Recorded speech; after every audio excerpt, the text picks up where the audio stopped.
To make the pesto, first gather your ingredients. Then grate 1/3 cup of pecorino cheese. Followed by 2/3 cup of Parmigiano Reggiano. Pour the cheeses onto a plate and toss to mix. Begin by cutting up the garlic using a mezzaluna knife.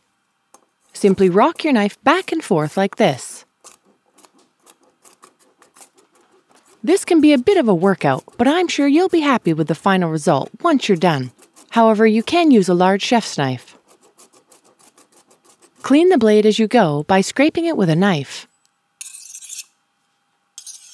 Next, add about 1/3 of the basil and continue to chop. Adding the ingredients at different stages is what gives this pesto its layers of flavor and textures. Now add another 1/3 of the basil. You can tear up the basil leaves if they're quite large. Once this bunch is fully incorporated, add the last bunch and continue to chop. You can also make this in a food processor, which is practical if you're making a large batch. It's just a bit harder to control the texture. The basil and garlic should be well combined, like this. Now add half the pine nuts and continue to chop. You can toast the nuts if you like, but I prefer them unroasted in this pesto.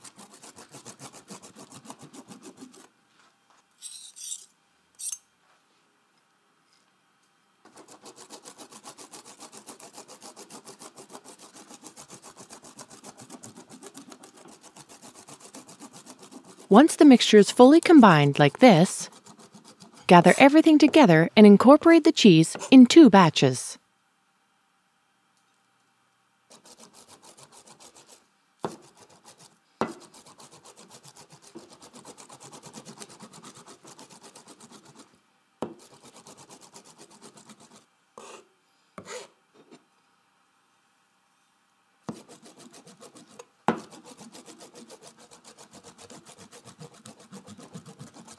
Chop until everything is evenly combined but still a bit rustic looking, like this.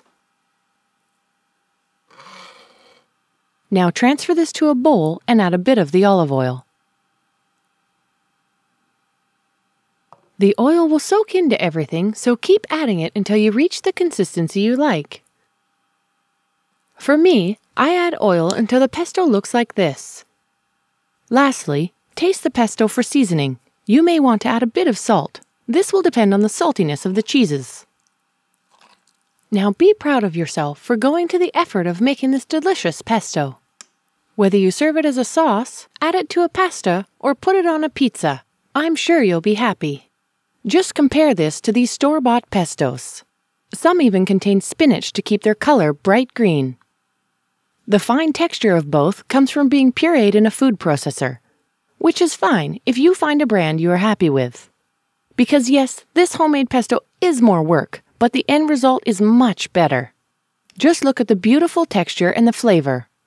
Well, you'll have to taste that for yourself.